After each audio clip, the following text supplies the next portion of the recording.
Olá, queridos alunos, tudo bem? Conforme nós combinamos, nós vamos encerrar então este último módulo da apostila 3 por meio desta videoaula. Então eu peço assim, por favor, que você acompanhe todas as informações, que você tenha um pouco de paciência. O vídeo talvez fique longo, mas ele é importante para que você possa utilizá-lo naqueles 50 minutos que já estão programados para a geografia. Combinado? Fique com a sua apostila do lado, ao mesmo tempo que nós vamos conversando, nós vamos também resolver alguns exercícios. Muito bem.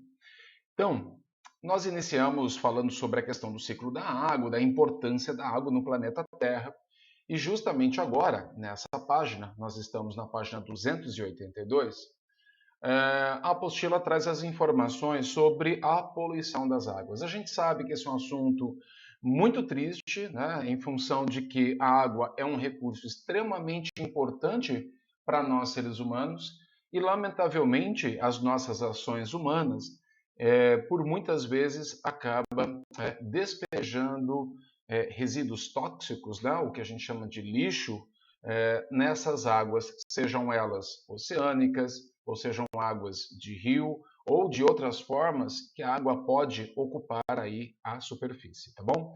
Então, olha só, vou grifar algumas coisas que são importantes, vocês podem inclusive grifar comigo. A primeira delas é lembrar que diferentes animais e também de plantas, além dos seres humanos, precisam que a qualidade da água esteja acessível a todos nós. Então, a qualidade permite o desenvolvimento tanto das espécies de animais quanto de vegetais. E a partir do momento que nós, seres humanos, despejamos, né, nesses rios ou nesses oceanos 14 bilhões de toneladas de lixo e esgoto por ano, então imaginem só quais consequências negativas esses resíduos, né, que muitas vezes são da própria indústria, ou até mesmo vazamentos de óleo, como nós vamos ver aqui na imagem, através de derramamento de petróleo, ou até mesmo o nosso lixo, o nosso esgoto doméstico, que é aquele que, né, quando a gente desenvolve as atividades aqui em casa, quando a gente toma banho, dá descarga, lava a louça, lava o quintal, toda essa água ela vai para algum lugar e ela chega sempre a algum rio e os rios sempre chegam aos oceanos. Então nós sabemos que, lamentavelmente, nós, enquanto sociedade, muitas vezes tratamos mal este recurso tão precioso para nós, tá? A boa notícia é que algumas cidades do Brasil, né, mas não é isso constante, infelizmente, né, a maioria das cidades brasileiras ainda não apresentam tratamento de esgoto, como por exemplo a cidade de Bauru. Nós não temos até hoje, não foi concluída a nossa estação. Então o nosso esgoto ele é despejado in natura no rio Bauru e esse rio Bauru corre para outros rios, como até mesmo o Tietê. Tá? Então, lembre-se que o esgoto da nossa casa vai parar sempre em algum lugar. Nessa imagem do ano de 2019, né, no Cabo de Santo Agostinho, que é uma praia que fica ali no estado de Pernambuco, nós temos, lamentavelmente, esta cena. Então, um derramamento de petróleo que aconteceu no Oceano Atlântico no ano de 2019 fez com que esse petróleo, né, que é um líquido mais leve do que a própria água, conseguisse flutuar pelo Oceano Atlântico e os ventos trouxeram este petróleo para a praia, né, aqui do Nordeste brasileiro. Então, várias cidades, várias praias do litoral brasileiro foram contaminadas com esse óleo. E aí eu te pergunto, né, será que dá para a gente aproveitar, curtir aqui um dia de praia, ao mesmo tempo que esse óleo está misturado nessa água?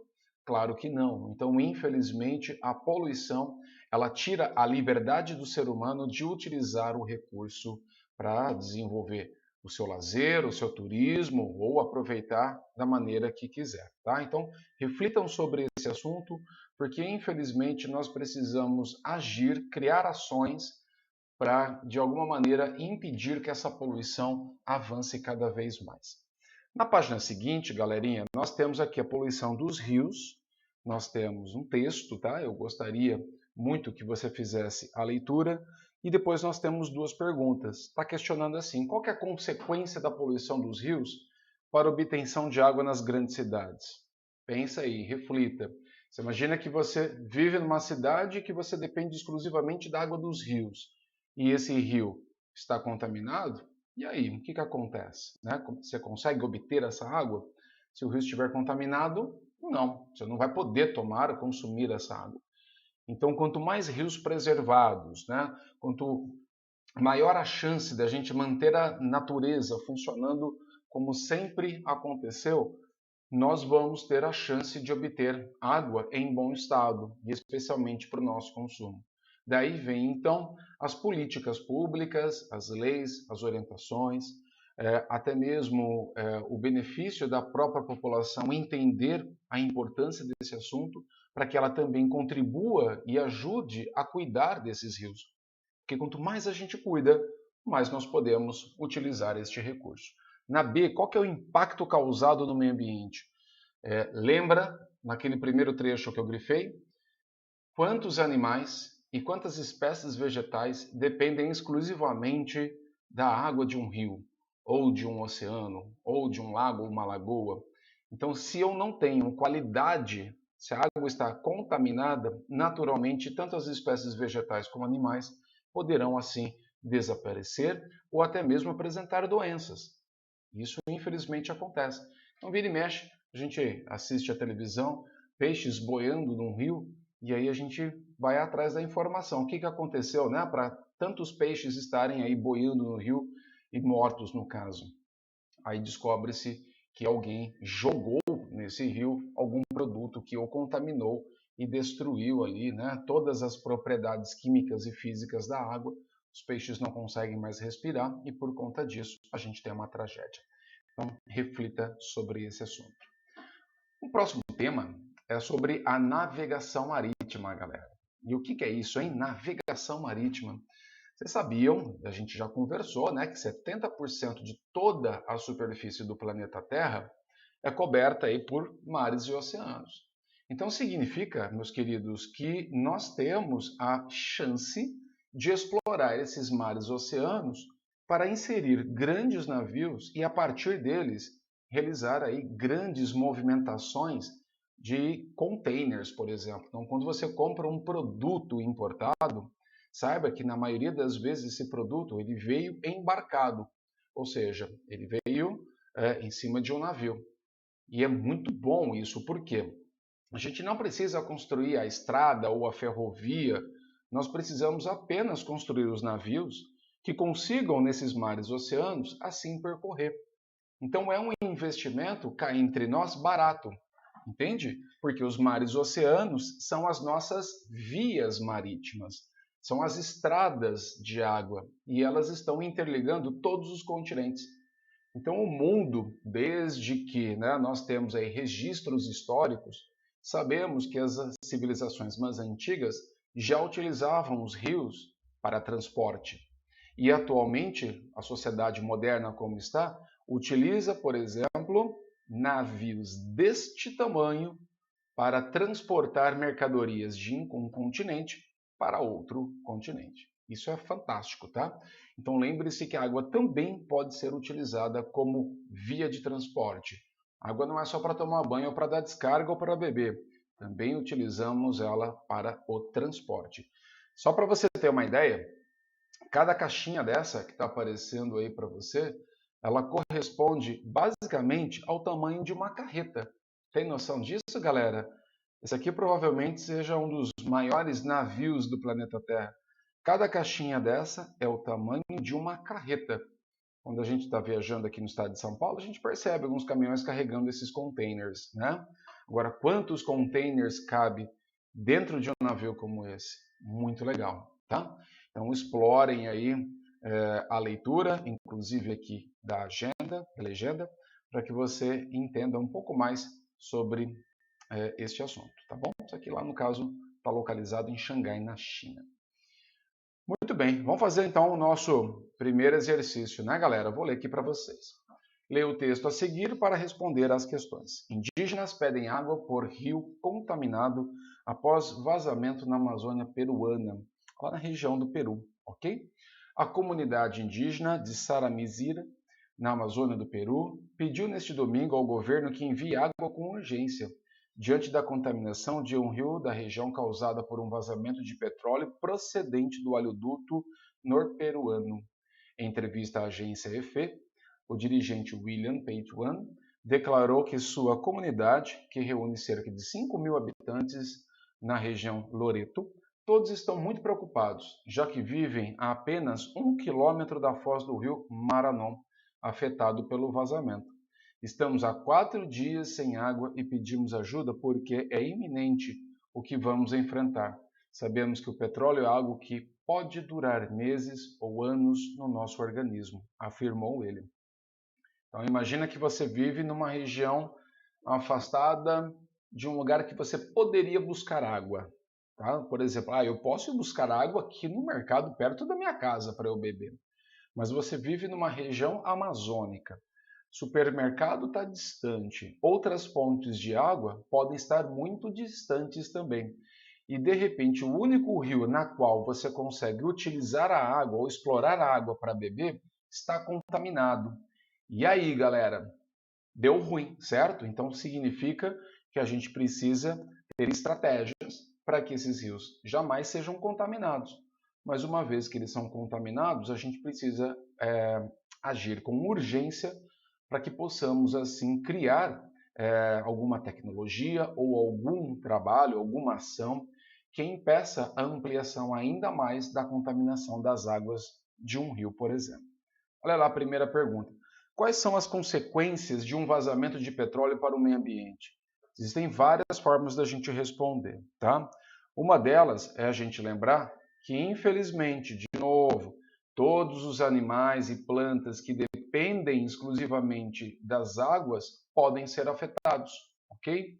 A gente precisa entender também que a água, quando ela recebe o óleo do petróleo, a água ela não consegue dissolver. E isso, inclusive, pode contaminar a pele daquelas pessoas que vão até os rios, ou de repente a pessoa é desprevenida ou ela não percebeu, ela pode colher a água que está contaminada com pequeníssimas partículas de óleo e ingerir. E isso pode causar danos severos à saúde delas, tá? Então, beber água contaminada está fora de cogitação. Isso não pode acontecer. Tudo bem? Continuando. De que forma o vazamento pode afetar a comunidade indígena? Exatamente pela questão da falta de água potável para o consumo. Então, se eu não tenho água potável, como é que eu vou sobreviver? Tá? Além disso, a gente pode citar aqui de novo, né, a questão dos peixes. E se eles dependem da água dos rios para poder pescar e se alimentar? E esse rio está contaminado, os peixes morrem, eles também não têm mais alimentos? Parou para pensar? Como uma coisa pode trazer outras consequências negativas e vai virando uma bola de neve e a gente não consegue resolver. Então, de novo, galera, preservar a natureza é a melhor alternativa que nós podemos ter. Combinado? Muito bem. Na sequência, nós temos aqui a navegação fluvial. Vocês viram navegação marítima, ou seja, mares e oceanos. Mas quando nós usamos o termo navegação fluvial, nós estamos nos referindo basicamente a utilizar os rios como via de transporte.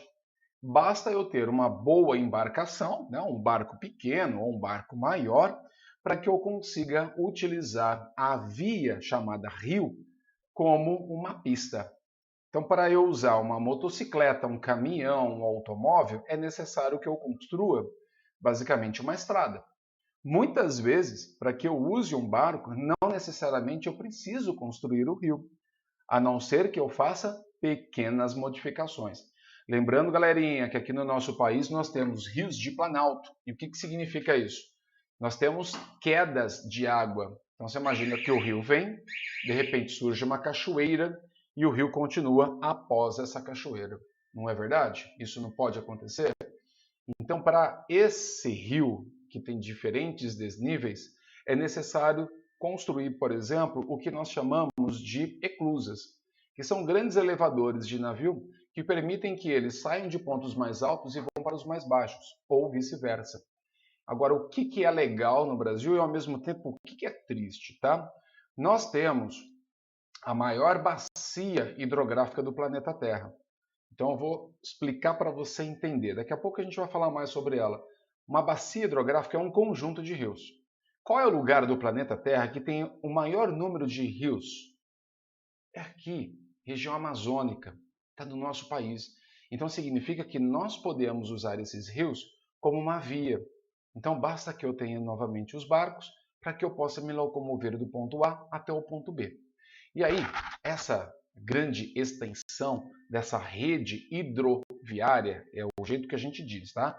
Rede hidroviária. A palavra hidro significa água, viária significa via, ou seja, caminho, caminho das águas. Ok? Perfeito? Então, quais são os lugares onde a gente mais consegue usar isso no Brasil? Então, nós temos aqui ó, a Bacia Amazônica, com 18.300 quilômetros de rios que podem ser navegáveis, tá? Que dá para a gente navegar por ele.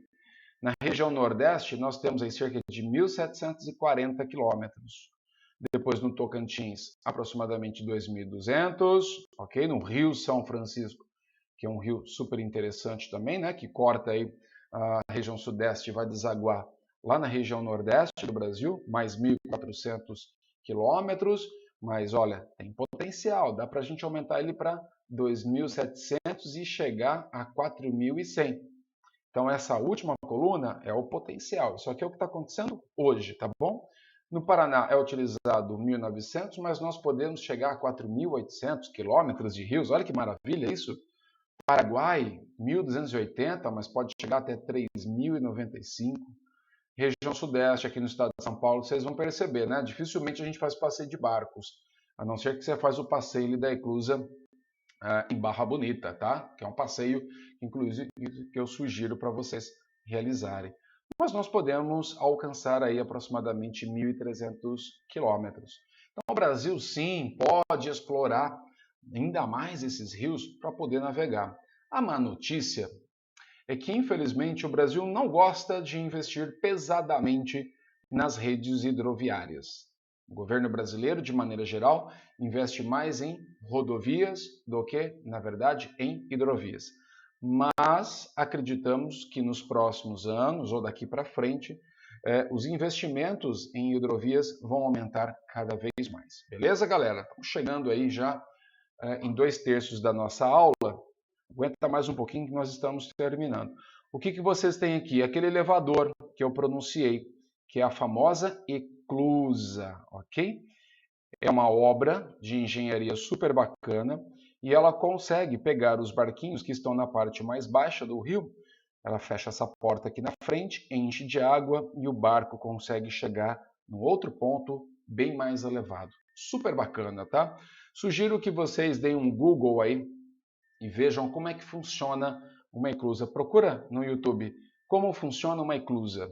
Vocês vão perceber, é muito legal, uma obra da engenharia. Nós temos também a produção de energia elétrica. E aqui no Brasil, galera, o que não falta é usina hidrelétrica, você pode ter certeza, tá? Então nós conseguimos, através da força das águas, construir usinas hidrelétricas que são verdadeiras fontes renováveis de energia. Então a gente não precisa queimar carvão, queimar petróleo para gerar energia elétrica aqui no nosso país. Então a maior parte, né, dos estados brasileiros, eles recebem uma energia que é produzida na seguinte maneira, tá? Ou melhor dizendo, da seguinte maneira. Então, primeiro se constrói o que nós chamamos de represa, tá bom? Que é essa parede de concreto aqui, enorme. Constrói dentro dela uma passagem, como se fossem grandes dutos, tá? E esses dutos, eles permitem que a água atravesse essa passagem. Então vamos lembrar aqui, vocês estão conseguindo ver. Então isso muito bem calculado, dimensionado, né, para poder a água passar aqui por dentro. Então quando essa represa ela está pronta, a água se acumula até este nível, né? Vamos imaginar. Então você tem bastante água que vai ajudar a impulsionar o quê? Uma turbina, que ela está aqui, ó. Então, quando a água passa por esse cano, igual a mangueira, galera, você abre a torneira, a água começa a sair da mangueira. Não tem pressão, não tem força. Você coloca a ponta do dedo assim, a água ela consegue ir até mais longe em função da pressão. Então a água ela exerce uma força. Essa força é tão poderosa que milhões e milhões e milhões de litros têm milhões e milhões e milhões de toneladas de força ou de energia acumulada. Então, o desnível, a água saindo do ponto mais alto, indo para o ponto mais baixo, onde está a turbina, faz com que ela, olha aqui a turbininha, seja movimentada. Depois que a turbina se movimenta, a água vai embora. Ela segue o fluxo natural do rio. Ela continua o seu caminho. Inclusive, ela vai para uma outra represa, muitas vezes. E essa turbina, ela está presa em um gerador, ok? O gerador que está produzindo energia elétrica e a energia elétrica é transportada pelas torres e os cabos de energia. Então, a energia que faz com que você assiste essa aula agora, ela é produzida pelas usinas hidrelétricas. A vantagem, a água é um recurso renovável. A desvantagem, se parar de chover, como é que fica esse reserva, hein? Ou esse reservatório? Será que a represa enche? Será que a gente consegue produzir energia sem uma represa cheia? Responda isso para mim numa próxima aula. Combinado? Bom, aqui é uma foto dela, né, da usina hidrelétrica. E essa aqui é a mais famosa do planeta Terra. Por quê? Porque ela é a maior, gente. Ela é a usina de Três Gargantas. Ela é maior do que a usina de Itaipu, que durante muito tempo aqui no Brasil, a nossa usina de Itaipu foi a maior do planeta Terra. Mas depois que a inauguração dela, né, da de Três Gargantas, que fica na China, em 2014, a nossa ficou em segundo lugar. Mas a nossa tem quase o mesmo tamanho. E a quantidade de energia que eles conseguem produzir com a força das águas é inacreditável. E isso é muito legal, tá? Tem pontos negativos? Tem também, mas agora nós não vamos discuti-los. Mais para frente nós vamos abordar isso. Muito bem, galera, vamos olhar aqui, né, esse gráfico. Quando a gente fala matriz energética, é aquilo que dá origem à energia elétrica, tá bom? Então, no mundo, vamos olhar aqui, ó, energia hidráulica. Apenas 16% da energia elétrica produzida no mundo é feita, então, com essas usinas. Agora, olha o Brasil, que legal. 65,2% de toda a energia que nós temos no nosso país é produzida com a força das águas. Não é legal? Que bom se o mundo, né, tivesse essa mesma distribuição que nós temos. Mas, infelizmente, não é assim. Muito bem, vamos fazer a atividade 13, então. De que forma os fatores físicos podem influenciar as atividades econômicas relacionadas à navegação fluvial? Vamos anotar então aqui alguma coisa importante para nós, tá? Aliás, tudo isso aqui é o nosso gabarito. Mas pensem comigo, ó, a navegação fluvial, ela permite o transporte de pessoas, mas também o escoamento de mercadorias, influenciando as atividades econômicas, tá bom? Então esse aqui é uma introdução para a gente entender exatamente o que se faz em cima desses rios, dessas hidrovias. Aí ele continua. Para que seja possível a utilização dos rios para a navegação, agora vem a parte importante, ó, é necessário que eles apresentem características físicas que possibilitem as atividades, como, por exemplo, o regime de chuvas. O que significa isso, professor? Uai, tem que chover para que o rio tenha água. Imagina um rio que não recebe mais água de chuva, o nível dele desce e você não consegue mais navegar. Tá? Então você precisa de chuva durante muito tempo para que esse rio exista. Outra coisa importante, você precisa de uma planície, ou seja, que o terreno, o relevo, seja plano, porque a partir disso você consegue fazer com que essas águas sejam mais calmas, que você não tenha correnteza, que você não tenha desníveis, e aí os barcos e navios conseguem navegar com muita tranquilidade. O maior exemplo que nós temos no nosso país é o Rio Amazonas. Rio Tietê também, ok? Como que os avanços tecnológicos podem auxiliar na navegação em condições físicas desfavoráveis? Lembra daqueles degraus que eu falei que são, né, as nossas famosas cachoeiras? O que nós temos que fazer? Nós temos que construir barragens que vão fazer com que essas cachoeiras, melhor dizendo, desapareçam, tá? E a partir da construção das eclusas, que é aquela grande obra da engenharia, é construída exatamente nesses pontos de desníveis, Aí nós temos a permissão, através de uma obra da engenharia, que os navios consigam sair de pontos mais altos e descer, ou sair de pontos mais baixos e subir o rio, se for o caso, tá? Então são aí as famosas eclusas, são as obras de engenharia. Professor, tem outro nome para eclusa? Não, mas você pode apelidar eles de elevador de navios, combinado? E agora, para encerrar nossa aula, nós temos as principais bacias hidrográficas. O que nós temos aqui? Um conjunto, tá, de bacias, onde cada uma delas recebe um nome diferente, um termo diferente, e é muito importante que nós, enquanto brasileiros, passamos a conhecer algumas delas. A mais importante de todas para o Brasil e a mais famosa do mundo é essa aqui, ó. É a bacia amazônica. Não existe nenhum outro lugar do mundo que tem tanta água acumulada e espalhada pela superfície como a região norte do Brasil, ok? Uma outra bacia super importante para nós, bauruenses, é essa aqui, ó, a bacia do Paraná, que fica no estado de São Paulo, ok? O que elas têm em comum?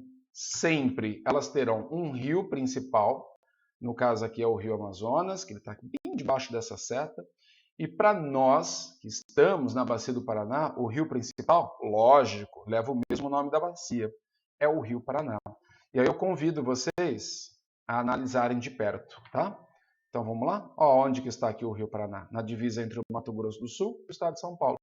É o rio mais importante aqui para nós. Vamos ver aonde que está o Rio Amazonas? É ele aqui, olha, no encontro de dois grandes rios. Quando o Rio Negro e o Solimões se encontram, olha onde eles se encontram, bem nessa pontinha. Daqui para frente, ele troca de nome e se chama Rio Amazonas. Combinado, galera? Então, esses dois rios são importantes para os brasileiros e também para o mundo. Muito bem. Encerrando a nossa aula, galera, nós não vamos nos atentar a todos os detalhes das bacias. Então, como nós já temos aí 26 minutos de aula, vocês vão aproveitar os outros minutos, né, até dar aí os 50 minutos de aula, para fazer uma leitura das principais características que aparecem em cada uma das bacias brasileiras, inclusive as suas curiosidades, aquilo que elas podem, né, apresentar e que é benéfico para a sua utilização econômica. Combinado? Aqui depois nós temos as águas litorâneas, mas neste momento nós não vamos focar neste assunto. Combinado? Nós só vamos então resolver essa última atividade de número 4 e aí sim nós vamos encerrar a apostila 3. Combinado, meus queridos? Então vamos aqui, ó. Atividade 4. Em 2015 foi realizado o barreamento definitivo do rio Xingu para a instalação de uma usina hidrelétrica de Belo Monte. Um estudo publicado na revista científica Biological Conversation indica que os impactos ambientais são maiores do que havia sido previsto. Leia abaixo o trecho da reportagem que trata da pesquisa realizada. Estudo confirma a ameaça de Belo Monte à biodiversidade de Xingu. Nossa, professor, o que é Belo Monte? Belo Monte é uma usina hidrelétrica que foi construída na região do estado do Pará, tá? Então ela causou um impacto muito grande, porque quando você constrói a represa, a água fica acumulada e a floresta fica literalmente debaixo dessa represa. Então nós temos danos irreversíveis ao meio ambiente. Então vou continuar aqui a leitura, tá? A bacia do Amazonas concentra a maior biodiversidade aquática do planeta, com 16% das espécies de peixe de água doce do planeta. Pouco menos que a metade das 2.411 espécies descritas são endêmicas, ou seja, pertencem a essa região. Não existe nenhum outro lugar do mundo onde se repete a mesma coisa. Dos mais 20 afluentes, que são os rios que chegam ao rio Xingu, tá? São os rios de segunda grandeza, o rio Xingu é o maior fornecedor de águas claras, ou seja, água limpa. Segundo os pesquisadores, como o pulso de enchente e vazante será profundamente alterado, ou seja, quando a gente acabar de construir a usina Belo Monte, o fluxo do rio será alterado. O nível da água não será suficiente para manter a nutrição da vegetação nas ilhas, nem para a fauna aquática que está ali naquela região que será inundada. Então nós temos aí um exemplo de alteração do ambiente ecológico, prejudicando sua reprodução, a falta de sincronismo entre a vazão necessária mínima para alagar, os locais de reprodução no momento certo e a limitação de espécies importantes para o consumo humano das populações da Volta Grande poderá impactar a segurança alimentar de indígenas e ribeirinhos. O que significa? Que quando a represa ela conseguir armazenar essa água, o fluxo dos rios será alterado. Então, em alguns momentos ficará mais elevado, em outros momentos pode ficar, inclusive, mais seco. Isso pode atrapalhar a dinâmica de produção de alimentos, inclusive daqueles animais, daqueles peixes, que são fundamentais para essas pessoas. O estudo propõe que a quantidade de água liberada seja de acordo com as porcentagens da vazão, ou seja, da quantidade de água que sai mesmo naturalmente do rio, e não com base em valores pré-estabelecidos, que alguém lá imagina que deve ser. Esse método, segundo eles, ajudaria a manter a dinâmica de fluxos por toda a região abaixo de Volta Grande e do Médio Xingu. Então, lembra que eu falei que nós não íamos discutir, mas eu estou apresentando agora. Nós temos sim problemas quando nós construímos usinas hidrelétricas. E um dos problemas é a alteração do ambiente, do curso do rio e de toda a vida que está também nessa riqueza, né? nesse corpo hídrico que a gente chama rio. Então vem a pergunta, né? Em qual bacia hidrográfica foi construída a usina de Belo Monte, tá? Como você já leu ali, provavelmente você sabe que está aqui, ó, na bacia do Amazonas, no rio Xingu. Qual é a importância dessa bacia para a região? Vamos ver uma resposta? A bacia do Amazonas é a maior do mundo, com rica biodiversidade e a base do sustento de comunidades ribeirinhas. O que significa, galera? Comunidades ribeirinhas são pessoas que vivem na beira de um ribeirão, ok? Que vivem na beira de um rio, são pescadores, por exemplo. De acordo com o texto, quais são os impactos previstos e qual é a solução apresentada? Segundo os pesquisadores, a alteração da quantidade de água que sai do rio Xingu, que a gente chama de vazão, atingindo o volume abaixo do mínimo, pode impedir a reprodução da vegetação e também da fauna aquática, que são plantas que se desenvolvem ali na beira do rio. Lembra das plantas hidrófilas, tá, gente? O estudo levanta a proposta de que a quantidade de água retirada do rio deve respeitar as variações naturais do rio Xingu. Então a gente não pode provocar uma alteração diferente daquilo que acontece naturalmente. De que forma os impactos ambientais provocados pela usina podem gerar impactos sociais, ou seja, as pessoas. Olha aqui, ó. As comunidades ribeirinhas e indígenas dependem da pesca para a sobrevivência. Ao afetar a reprodução dessas espécies, os impactos ambientais podem gerar impactos sociais graves nessas populações, como, por exemplo, insegurança alimentar. Em outras palavras, o que é isso? Fome. Muito triste, né, galera? Muito triste. Então, queridos, espero que vocês tenham aproveitado essa breve discussão. Leiam o material, tá? Leiam, inclusive, essa parte relacionada às águas subterrâneas, acompanhem as imagens, as figuras, e não deixem de fazer as anotações específicas dos exercícios que nós realizamos neste momento. Combinado? Aguardo vocês na próxima aula para que a gente inicie aí, o primeiro módulo da apostila 4. Combinado? Fiquem com Deus aí, bons estudos, galera!